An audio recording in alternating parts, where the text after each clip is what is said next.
Hello dear students, welcome back to the channel hashtag study with star 2021। जैसा कि आप जानते हो, हमने स्टार्ट किए हुए हैं हमारे maths BSc and BA fifth sem के maths groups and rings and second is real analysis. So real analysis के इस लेक्चर के अंदर आज हम करेंगे exercise 1.3 and this is last lecture of chapter number 1। इसके बाद चैप्टर नंबर 1 हो जाएगा कंप्लीट और इसके बाद फिर हम स्टार्ट करेंगे चैप्टर नंबर 2। सो इसका फर्स्ट क्वेश्चन है, अच्छा इस एक्सरसाइज से पहले इट इज़ वेरी इंपॉर्टेंट कि आपने इससे पहले वाली वीडियोस देखी हो, सारी थ्योरम्स एग्जाम्पल सब, क्योंकि उनके ऊपर बेस्ड ही क्वेश्चंस हैं एक्सरसाइज के। और जो प्लेलिस्ट है उसका लिंक आपको डिस्क्रिप्शन बॉक्स में मिल जाएगा। सीक्वेंस में सारे लेक्चर्स हैं, आप देखते जाएं, आपको सारे कॉन्सेप्ट अच्छे से क्लियर हो जाएंगे। फर्स्ट क्वेश्चन कहता है आपको इस इंटीग्रल की वैल्यू निकालनी है। एक्सरसाइज की जो पीडीएफ है उसका लिंक मैं डिस्क्रिप्शन बॉक्स में भी आपको मिल जाएगा। देखो फर्स्ट क्वेश्चन, देखो आपने मॉड एक्स माइनस एक्स इसका रूट, इस इंटीग्रल को एवेल्युएट करना था ना। यहाँ एफ ऑफ एक्स क्या है, ये वाला फंक्शन, यानी root modulus of x minus x. अब देखो आपको पता है जो मॉडलस ऑफ एक्स होता है, अगर एक्स पॉजिटिव है तो उसकी वैल्यू एक्स होती है, अगर एक्स नेगेटिव है तो मॉडलस ऑफ एक्स की वैल्यू होती है माइनस एक्स। पता है ना हमें। अब जब एक्स की वैल्यू -1 और 0 के बीच में है, अब -1 और 0 के बीच में है का मतलब क्या है, जब एक्स की वैल्यू नेगेटिव है तो मॉडलस ऑफ एक्स की जगह हम क्या रख सकते हैं, माइनस एक्स। तो modulus of x is equal to minus x, तो एफ ऑफ एक्स क्या हो जाएगा, रूट मॉडलस एक्स की जगह हमने रखा माइनस एक्स, यहाँ माइनस एक्स हो गया root of -2x। Similarly when x is between 0 and 1, so F of x will be equal to what, root of x minus x, क्योंकि मॉड एक्स की value x है तो x minus x 0। यानी जब minus, अब limit है इसकी -1 से 1, यानी जब -1 से 0 है तो फंक्शन की वैल्यू ये है, जब 0 से 1 तक इस फंक्शन की वैल्यू है 0। तो देखो अब हम क्या करेंगे, इंटीग्रल को एवेल्युएट करेंगे उसको ब्रेक करके। पहली बात, किसी भी इंटीग्रल को निकालने से पहले मैंने आपको फर्स्ट एग्जाम्पल में बताया था कि आप पहले ये दिखाओगे कि हम उसका इंटीग्रेशन करने के लायक हैं या नहीं, यानी क्या वो इंटीग्रेबल है या नहीं, पहले हमें ये चीज़ दिखानी होती है। उसके लिए देखो मॉडुलस ऑफ एक्स और एक्स दोनों ही कॉन्टिन्यूस फंक्शंस होते हैं इस इंटरवल के ऊपर, ठीक है ना। ये तो मॉडुलस फंक्शन है, ये क्या है, अरिथमेटिक फंक्शन है। सो ऑब्वियसली अरिथमेटिक फंक्शन नहीं, पॉलिनोमियल फंक्शन, सॉरी। तो दोनों ही कॉन्टिन्यूस होते हैं इस इंटरवल के ऊपर। अब ये है तो इनका सब्ट्रैक्शन और फिर रूट, ये भी कॉन्टिन्यूस होगा। ये क्या है हमारा एफ ऑफ एक्स है, तो एफ ऑफ एक्स भी कॉन्टिन्यूस हो जाएगा। अब कोई भी कॉन्टिन्यूस फंक्शन है वो रिमान इंटीग्रेबल होता है।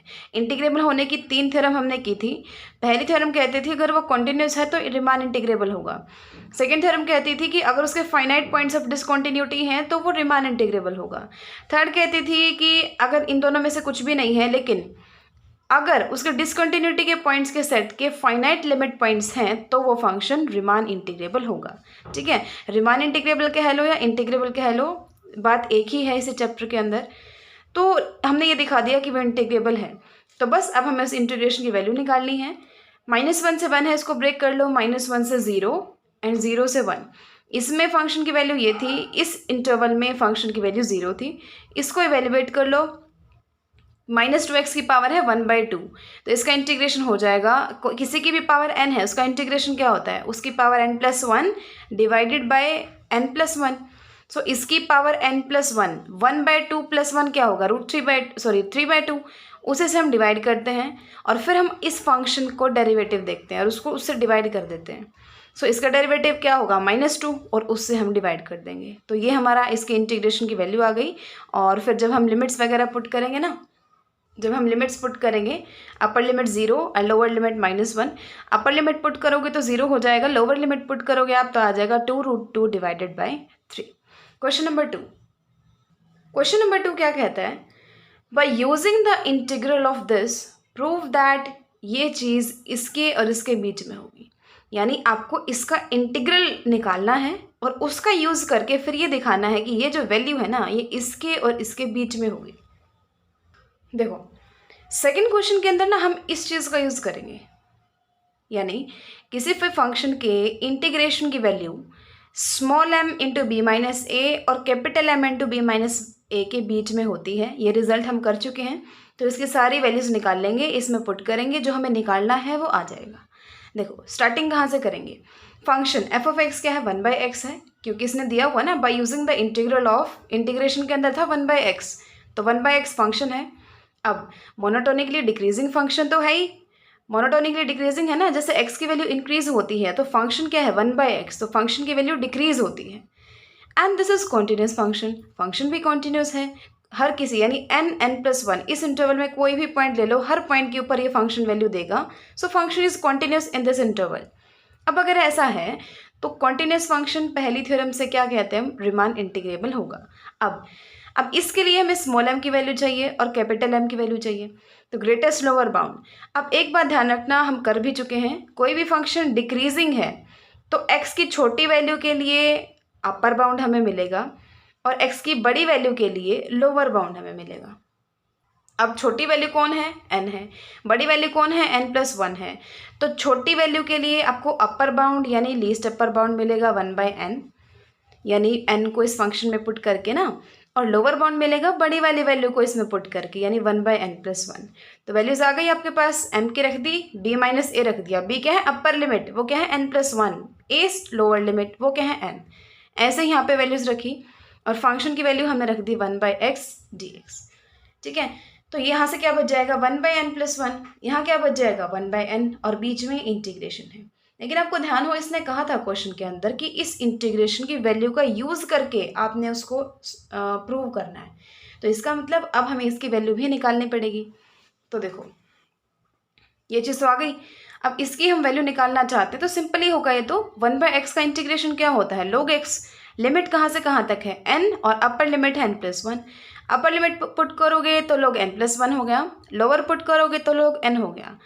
अब log m minus log n क्या होता है, log m/n, तो फिर n+1/n है तो इसको इससे भी डिवाइड कर दो, इससे भी डिवाइड कर दो, तो क्या बन गया 1 + 1/n। तो इस इंटीग्रेशन की वैल्यू ये आ गई, तो इसकी जगह आप यहाँ पुट कर दो, क्या आ जाएगा 1/n+1 is less than equal to this which is less than equal to n। यही आपको प्रूव करना था। थर्ड क्वेश्चन देखो, इसने कहा फाइंड c की वैल्यू आपको निकालनी है such that f of x का इंटीग्रेशन 1 से 3 तक is equal to 2 into f of c। Function क्या है x² - 2x + 1। देखो वैसे ही देखो, बिना सॉल्यूशन एक बार वैसे देखो हम क्या कर सकते हैं। पहली बात, आपके पास फंक्शन है ना, तो इंटीग्रेशन तो हमें निकालना आता है ना, इंटीग्रेशन निकाल लेंगे, upper limit lower limit put कर देंगे, इसकी वैल्यू आ जाएगी is equal to 2 into f of c। अब इसके अंदर c पुट कर दो, ठीक है, इसके अंदर हम c पुट कर देंगे तो किसी कोई भी वैल्यू आ जाएगी यहाँ पे is equal to 2 into c² - 2c + 1। तो वहाँ से हमारे पास c की दो वैल्यूज आ जाएंगी, स्क्वायर में है ना, तो दो वैल्यूज आ जाएंगी, उनमें से कोई एक होंगी या दो होंगी, वो हम अभी करके देखते हैं क्या आएंगी। ठीक है ना, तो क्वेश्चन बिल्कुल सिंपल है। पहले तो हमें इंटीग्रेशन निकालना होगा। अब वही बात है, पहले इंटीग्रेशन निकालने से पहले हमें पता है, हमें पहले ये दिखाना पड़ेगा कि हम उसका इंटीग्रेशन कर सकते हैं। उसके लिए हम ये बताएंगे कि जैसा कि ये पॉलिनोमियल फंक्शन है तो ये कॉन्टिन्यूस होगा इस इंटरवल के ऊपर, तो आप इसका इंटीग्रेशन निकाल सकते हो। अब x² - 2x + 1 क्या होता है, x - 1 का होल स्क्वायर, सो इसका इंटीग्रेशन क्या हो जाएगा x - 1 का क्यूब डिवाइडेड बाय 3, लिमिट्स क्या है 1 से 3 हैं, पुट की तो 8/3 आ गई हमारे इस इंटीग्रेशन की वैल्यू। अब देखो, by first mean value theorem of integral calculus, first mean value theorem integral calculus की क्या कहती है, कोई भी इंटीग्रेशन आप निकाल रहे हो वो किसके इक्वल होगा, F of c into b minus A. ये हमने किया था, c क्या है a और b के बीच का कोई पॉइंट है, और b माइनस ए क्या है upper limit minus lower limit है। अब यानी 1 से 3 f D x is equal to, ये इस इंटीग्रेशन की वैल्यू इसने रख दी, एफ ऑफ c और b माइनस ए यानी 2f ऑफ c। ठीक है, यानी ये चीज़ इसके इक्वल है, this implies that F of c equal to 4/3। अब वही चीज़ है, मैंने आपको बताया भी था एफ ऑफ c कैसे निकालेंगे, इसके अंदर जो एफ ऑफ x है c पुट करके, यानी c² - 2c + 1, उसको और क्या लिख सकते हो c - 1 का होल स्क्वायर। सो c - 1 का whole square is equal to 4/3, so c - 1 is equal to ±2/√3, यानी c इज इक्वल टू, इसको प्लस में ले जाओ 1 ± 2/√3। अब देखो बिल्कुल ध्यान से देखना, हमने अभी कहा था सी ए बी इंटरवल के बीच का कोई पॉइंट है, यानी 1 3 इंटरवल में से है। अब अगर आप 1 plus minus root two by root three है ये, तो 1 plus two by root three तो सी पॉइंट आ सकता है, ठीक है। लेकिन 1 minus two by root three, 1 में से कुछ माइनस कर देते हो आप, तो क्या वो इस इंटरवल के अंदर आएगा? नहीं आएगा। तो सी जैसा कि इस इंटरवल के अंदर बिलोंग नहीं करता, तो हम इस ऑप्शन को कर देंगे डिस्कार्ड। सिर्फ क्या आ जाएगा हमारा C point, C is equal to 1 plus two by root three. So हमें सी की वैल्यू निकालनी थी, सी की वैल्यू हमारे पास आ गई। फोर्थ क्वेश्चन में बोला evaluate this integral by using mean value theorem. Mean value theorem का यूज करके आपको इस इंटीग्रल की वैल्यू निकालनी है। देखो फंक्शन आपके पास ये है। अब मेन वैल्यू थ्योरम क्या कहती है? ये वाली चीज कहती है ना कि इंटीग्रेशन की value will be equal to F of C into B minus A. अब इसके लिए इसमें क्या है? इंटीग्रेशन है, यानी हमें ये दिखाना पड़ेगा कि हम इंटीग्रेशन निकाल सकते हैं या नहीं। इसीलिए हम पहली लाइन ये लिखेंगे कि f of x is continuous, this implies that हम इसका इंटीग्रेशन निकाल सकते हैं। फिर हम फर्स्ट मीन वैल्यू थ्योरम लगाएंगे जो कि ये कहती है, तो वैल्यूज पुट कर दो 0 से 1। फंक्शन क्या है? 1 प्लस एक्स की पावर 4 का root D x is equal to F of C, यानी इस फंक्शन में कोई सी पुट कर दो, बी माइनस ए यानी 1 माइनस 0, ये चीज़ आ गई, यानी this is equal to this, ये आ गया। अब देखो आपको क्वेश्चन में तो बोला इंटीग्रेशन की वैल्यू निकालो, लेकिन जिस टाइप से इन्होंने आंसर दिया हुआ है ना, देखो आंसर ना फोर्थ का ये वाला दिया हुआ है, तो हम इसी टाइप से कुछ करेंगे कि यही चीज़ आ जाए। तो वो कैसे होगा? सी की वैल्यू 0 और 1 के बीच में है ना, क्योंकि सी पॉइंट हम कहाँ से लेते हैं? क्लोज्ड इंटरवल 0 1 में से। सो 0 और 1 के बीच में है, इक्वल भी हो सकती है। अब ये इनके बीच में है, तो आपको देखो जो चीज़ यहाँ चाहिए ना वही बना लो। तो पहले तो सी की पावर 4 ले लो, फिर क्या करो हर साइड 1 प्लस कर दो, और फिर हर साइड रूट ले लो।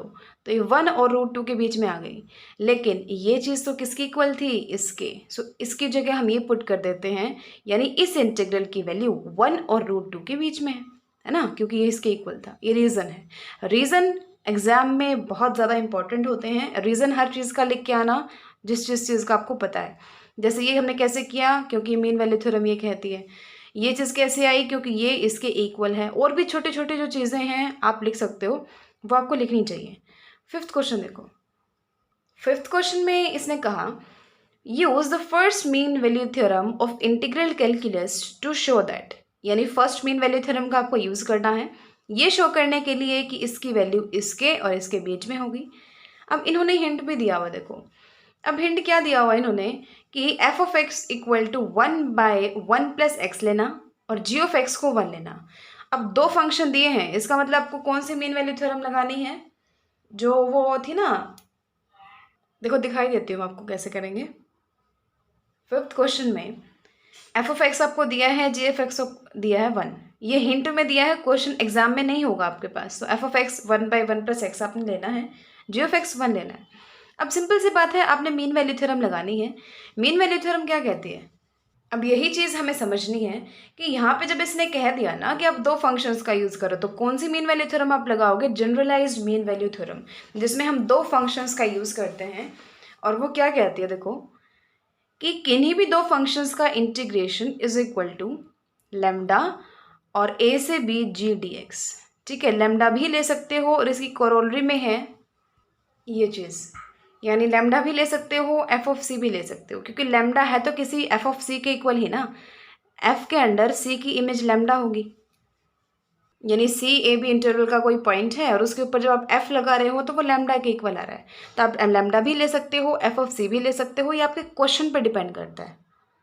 तो वही चीज़ है, मीन वैल्यू थ्योरम क्या कहती है कि एफ इंटू जी, यानी मल्टी 1 है ना, इसलिए यहाँ पता नहीं चल रहा कि हमने मल्टीप्लाई किया है। So this is equal to lambda और 0 से x, यहाँ क्या होता है g और dx, g क्या है 1, सो 1 dx लेमडा x आ गया। ये चीज़ इसके इक्वल आ गई। अब वही है कि आप डायरेक्टली भी ये लिख सकते हो कि दिस इज इक्वल टू, यहाँ एफ ऑफ सी लिख दो, या फिर आप ऐसा कर सकते हो पहले लेमडा लिखा और फिर कह दो कि जैसा कि लेमडा इसमें से है तो कोई ना कोई सी इस इंटरवल में से होगा such that F of c lambda के इक्वल आ जाएगा। तो फिर आप लेमडा की जगह एफ ऑफ सी पुट कर देना, ठीक है ना, जैसा कि इन्होंने किया है। अब देखो ये चीज़ एफ ऑफ सी की वैल्यू अगर आप यहाँ से निकालना चाहो, या फिर आप कहो लेमडा की वैल्यू अगर आप यहाँ से निकालना चाहो, तो क्या आएगी? देखो इसको बीच में से हटा दो, लेमडा की वैल्यू निकालनी है तो क्या आएगी?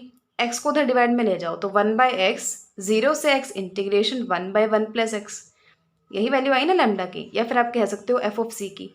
अब थोड़ा इसको सॉल्व कर लो। ये चीज़ क्या होगी, 1/x एज इट इज़ है, इसका इंटीग्रेशन क्या होता है log 1 प्लस एक्स, लिमिट है 0 से x, तो यही चीज़ आ जाएगी, क्योंकि x पुट करोगे तो यही आ गया, 0 पुट किया तो log 1 आ गया, यानी 0, log 1 0 होता है, यानी एफ ऑफ सी की वैल्यू आ गई। अब आपको एक चीज़ तो पता है कि ये फंक्शन एफ जो है वो डिक्रीजिंग फंक्शन है। कैसे, एफ क्या है 1/x, तो 1 के बाय में है x, तो x जैसे इंक्रीज होगा फंक्शन की वैल्यू वैसे वैसे डिक्रीज होगी, सो इसीलिए डिक्रीजिंग फंक्शन है। तो डिक्रीजिंग फंक्शन होने की वजह से जो छोटे वाला पॉइंट है उस पर फंक्शन की वैल्यू बड़ी है, जो बड़े वाला पॉइंट है उस पर फंक्शन की वैल्यू छोटी है, और बीच में कहीं एफ ऑफ सी आएगा। अब वैल्यूज रख दो सारी, 1/1 plus X, F of 0 is equal to 1, and F of C हमने अभी निकाला है ये चीज़। अब आपको जो प्रूव करना है उसमें यहाँ बीच में है log 1 प्लस एक्स, तो 1/x एक्स्ट्रा है, इसको एक काम करो हर साइड x से मल्टीप्लाई कर दो, तो x/1 प्लस एक्स, यहाँ हो गया log 1 प्लस एक्स, यहाँ हो गया x हो गया, यही आपको प्रूव करना था। देखो यहाँ पे ना मैंने लिख दिया 4x ग्रेटर देन 0, ये मैंने क्यों लिखा, क्योंकि इन्होंने क्वेश्चन में भी दिया हुआ है, क्वेश्चन में ना x ग्रेटर देन 0 दिया हुआ है।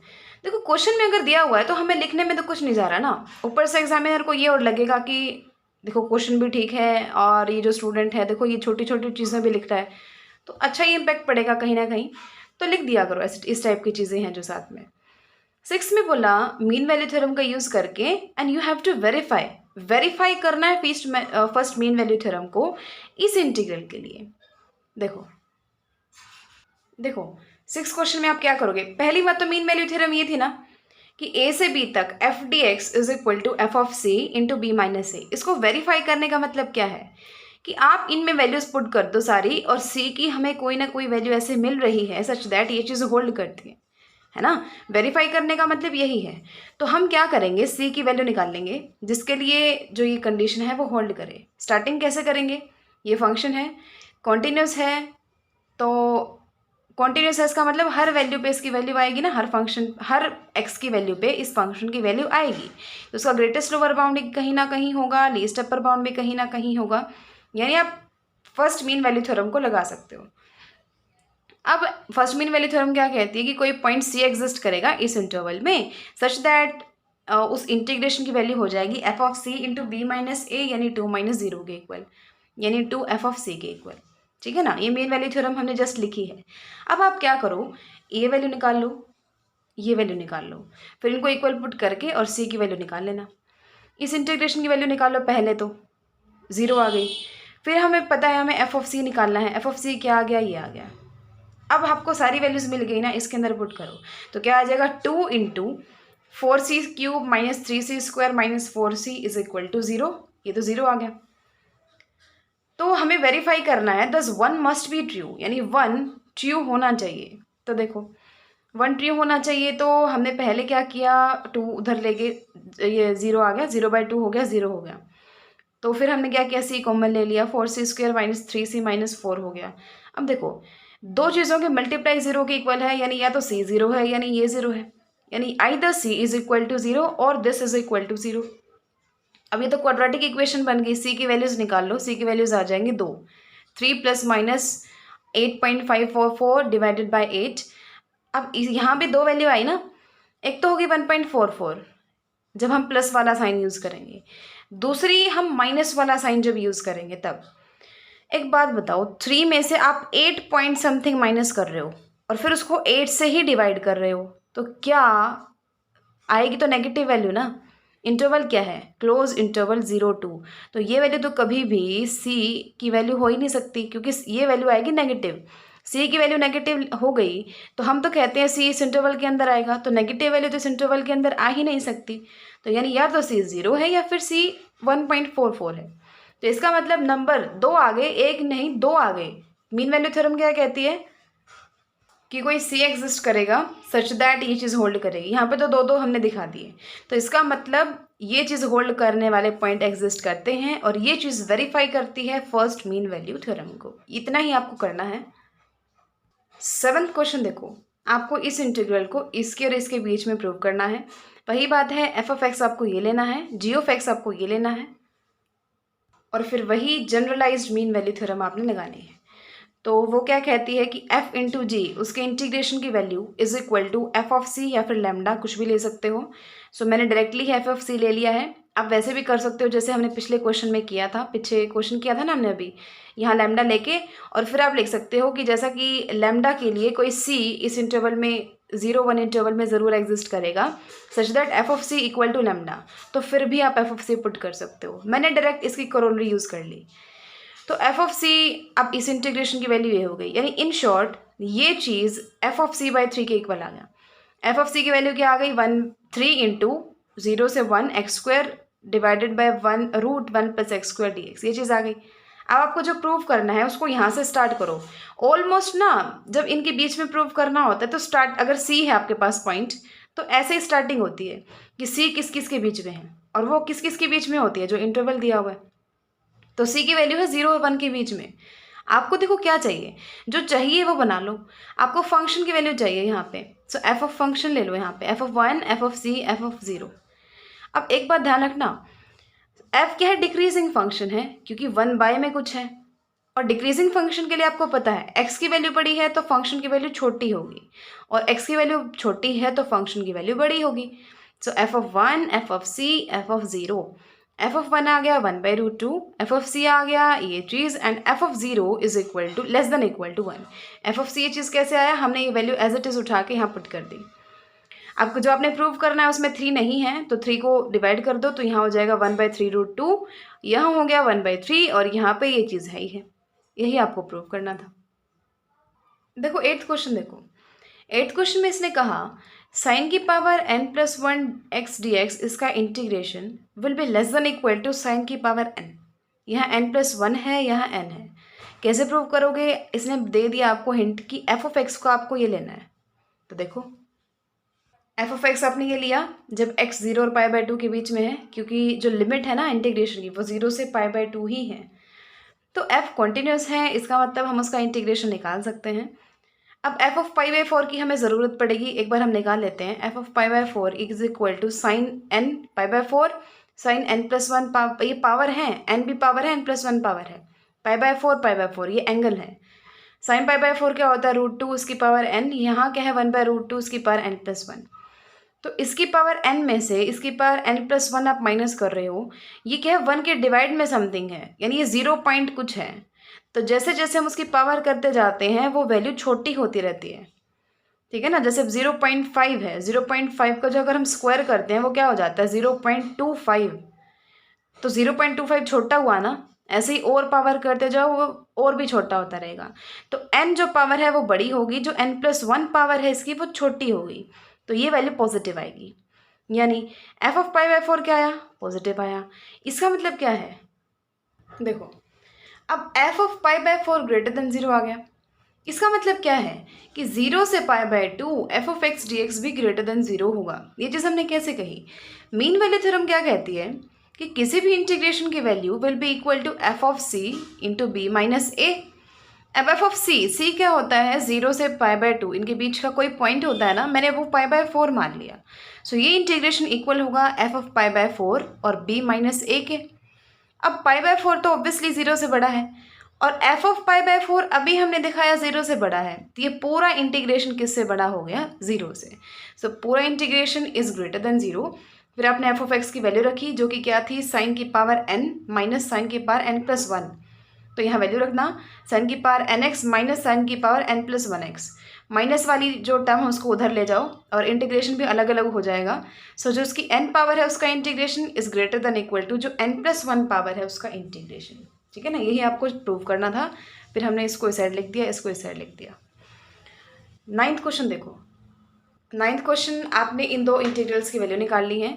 अच्छा कुछ बुक्स में ना इसमें 3 है पार्ट, और फर्स्ट पार्ट है जो हमने एग्जाम्पल 1 किया था, तो सेकंड, कईयों में सेकंड और थर्ड पार्ट है, कईयों में फर्स्ट और सेकंड पार्ट सिर्फ यही है, तो देख लेना। अब ये क्या कहता है, sine X by x D x, इसका इंटीग्रेशन की वैल्यू आपको निकालनी है फ्रॉम π/4 टू π/3। यही हमने फर्स्ट एग्जाम्पल किया था, ये था हमारा फर्स्ट एग्जाम्पल, और ये फिर हमने लास्ट में ये चीज़ प्रूव की थी, यही आपको आंसर दिया हुआ है। सेकंड क्वेश्चन देखो, इस इंटीग्रल की वैल्यू आपको निकालनी है। फंक्शन क्या है, sine X by 1 plus x square. देखो अब पहले आप इसका मॉडुलस देखो, अगर एफ ऑफ एक्स का मॉडुलस आप निकालोगे ना इसके इक्वल होगा, यानी अलग अलग से मॉडुलस के इक्वल होगा। अब साइन एक्स हमेशा लेस देन इक्वल टू 1 होता है, तो ये पूरी term less than equal to 1/1 plus X की पावर 6 हो जाएगी। इसकी जगह मैंने 1 पुट किया तो ये वाली टर्म इससे लेस देन इक्वल टू हो गई, क्योंकि साइन एक्स का modulus is less than equal to 1। उसके बाद हर किसी x के लिए 1/1 प्लस एक्स की पावर 6, ये चीज़ छोटी होगी 1/x की पावर 6 से, क्योंकि कहीं ना कहीं ये वैल्यू छोटी होगी, इसमें मैंने एक ऐड कर दिया तो नीचे वैल्यू बड़ी हो गई है, तो ये पूरी टर्म छोटी हो गई है इससे, है ना। अब ये चीज़ होगी, यानी एफ ऑफ एक्स का मॉडुलस किससे लेस आ गया, 1/x की पावर 6 से। अब देखो x क्या है, 5 से 12 के बीच में है, क्योंकि लिमिट इन्होंने यही दी हुई है 5 से 12। अब 1/x किया मैंने तो ये इनइक्वालिटी चेंज हो गई। अब हम क्या कर देते हैं, हर साइड पावर 6 ले लेते हैं, तो x की पावर 6 हो गया, 12 की पावर 6, 5 की पावर 6। अब एफ ऑफ एक्स का मॉडुलस किससे लेस था, 1/x की पावर 6 से, लेकिन 1/x की पावर 6 किससे लेस देन इक्वल टू 1/5 की पावर 6 से। सो एफ ऑफ एक्स किससे लेस आ गया, 1/5 की पावर 6 से। इक्वल टू मत लगाना, इक्वल टू ये यहाँ पे है, लेकिन यहाँ पे तो लेस देन है ना, स्ट्रिक्टली लेस है। So F of x is less than 1/5 की पावर 6 आएगा। अब ये इससे लेस है, तो इसका मतलब क्या है, फंक्शन की वैल्यू रख दो यहाँ पे, sine X by 1 plus X की power 6 is less than 1/5 raise to the power 6 हो जाएगा। फिर आपने क्या किया, इंटीग्रेशन ले लिया 5 से लेकर 12 तक dx, और वही इंटीग्रेशन फिर यहाँ हो जाएगा, यानी क्या किया इन्होंने, एफ ऑफ एक्स यहाँ इंटीग्रेशन ले लिया 5 से लेकर 12 तक, 5 से लेकर 12 तक, यानी this is less then this, है ना। अब इसको थोड़ा सोल्व कर लिया इसने। अब मॉडुलस बाहर है, मॉडुलस अंदर लेके जाओगे दोनों के तो वो चीज़ लेस देन इक्वल टू हो जाएगी। So this is less than equal to sine X का modulus divided by 1 plus X की पावर 6 का मॉडुलस, इसका इंटीग्रेशन। ये किससे लेस है, इसका हमने अभी इंटीग्रेशन लिया था, इसको सोल्व कर लो, क्या आएगा, 1/5 की पावर 6, 12 माइनस 5, 7/5 की पावर 6, 7 बाय ये चीज़, इसको सोल्व कर लेना, जो आंसर है आपका वो यही दिया हुआ है, ठीक है। तो ये चीज़ हो जाएगी। अच्छा, कुछ बुक्स में एक थर्ड ये दिया हुआ है, फंक्शन ये है, और आपको निकालनी है इसके लिमिट 0 से 5।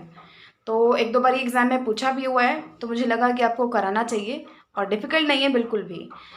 इसको आप कैसे लिख सकते हो, 1 + 3/x² + 2 लिख सकते हो ना। अब f क्या है, एक मोनोटोनिकली डिक्रीजिंग फंक्शन है, क्योंकि x नीचे है, तो x की वैल्यू जैसे इंक्रीज होगी ये टर्म डिक्रीज होती चली जाएगी, यानी फंक्शन मोनोटोनिकली डिक्रीजिंग है।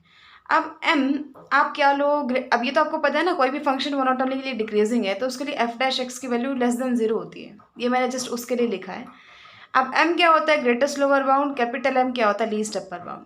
अब डिक्रीजिंग फंक्शन है तो बड़ी वैल्यू पे लोअर बाउंड मिलेगा, छोटी वैल्यू पे अपर बाउंड मिलेगा।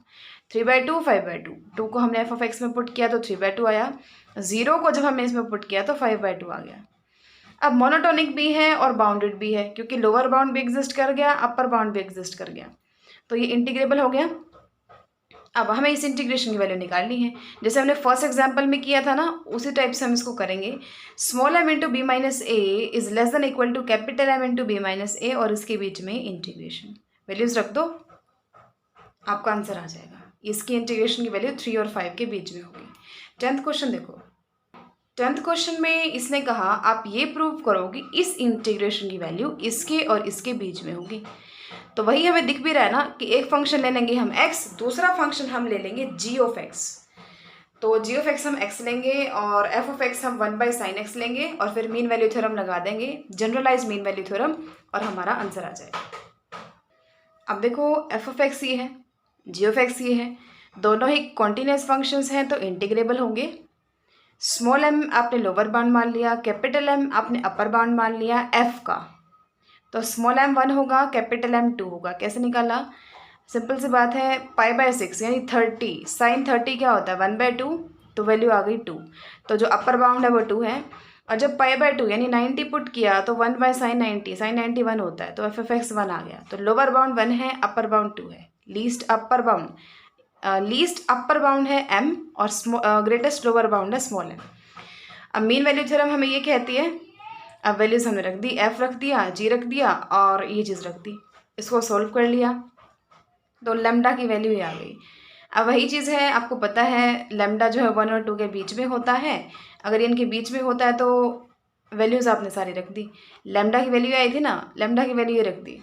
जो आपको प्रूव करना है उसमें ये चीज़ है सिर्फ, तो पाई स्क्वायर बाय 9 उधर ले जाओ, पाई स्क्वायर 9 उधर चला जाएगा। तो ये चीज़ आपको प्रूव करनी थी। 11th क्वेश्चन, लास्ट क्वेश्चन क्या है, इसके मॉडुलस की वैल्यू इज लेस देन 1/10⁻⁷। देखो 11th क्वेश्चन क्या है, एफ ऑफ एक्स आपने फंक्शन लिया है तो इसके मॉडुलस की वैल्यू देखो, इसके इक्वल होगी, ये किसके इक्वल होगा, साइन एक्स बाय 1 + x⁻8 के। ये चीज़ हमने देखी थी, साइन एक्स जो है वो लेस देन इक्वल टू 1 होता है, साइन एक्स का मॉडुलस। तो this is less than equal to 1/1 + x⁻8। ये किससे लेस होगा, 1/x⁻8 से, क्योंकि ये वैल्यू छोटी है, 1 ऐड करने पे ये वैल्यू बड़ी हो जाती है, और 1 के बाय में बड़ी वैल्यू यानी छोटी वैल्यू, ये छोटी बड़ी वैल्यू है, ये बड़ी वाली वैल्यू है। तो अब देखो ये फंक्शन की वैल्यू इससे कम आ गई। अब देखो x की वैल्यू किस किस के बीच में, ये मैंने रीज़न लिखे हुए हैं। अब x की वैल्यू 10 और 19 के बीच में है तो 1/x उल्टे हो जाएंगे, इनइक्वालिटी भी चेंज हो जाएगी। 1/19 को इधर लिख लो, 1/10 को उधर लिख लो। अब आपने हर साइड 8 पावर ले ली, 19 की पावर 8, x की पावर 8, 10 की पावर 8। अब ये क्या है, फंक्शन है, तो वो फंक्शन लेस देन है किसके, 1/10⁻8 के। और वो फंक्शन हमारे पास क्या था, फंक्शन की वैल्यू ये थी। सो दिस फंक्शन, ये चीज़ किससे लेस है, 1/10⁻8 से।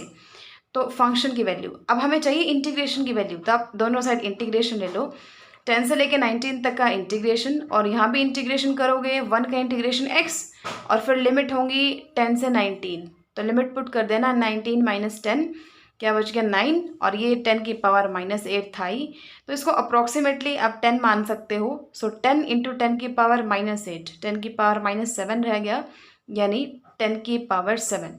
सो ये चीज़ लेस हो जाएगी 1/10⁻7 के। तो hence this is less then 1/10⁻7। यही आपको प्रूव करना था। इसके साथ ही आज हमारा चैप्टर नंबर 1 कंप्लीट हो जाता है। चैप्टर नंबर 2 हम नेक्स्ट लेक्चर में स्टार्ट करेंगे। तो कोई भी डाउट है तो आप कमेंट सेक्शन में पूछ सकते हो। So keep learning and thanks for watching.